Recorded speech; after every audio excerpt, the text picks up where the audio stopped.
Sveiki, aš esu treneris Andrius Norkus.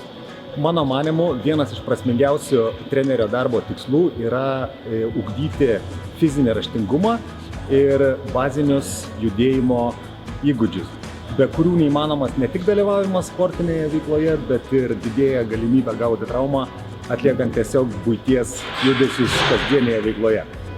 Būtent apie bazinių svarbiausių judesių mokymą yra naujasis seminaras. Jo metu gilinsimės į tokių bazinių judesių modelius, kaip pritūpimas, įtūpstas, lokomocinių judesių pradmenis, pliometrijos pradmenis, į pratimų regresijas, progresijas ir jų pritaikomumą skirtingo amžiaus, skirtingo fizinio pajėgumo žmonių treniruotės. Kviečiu dalyvauti.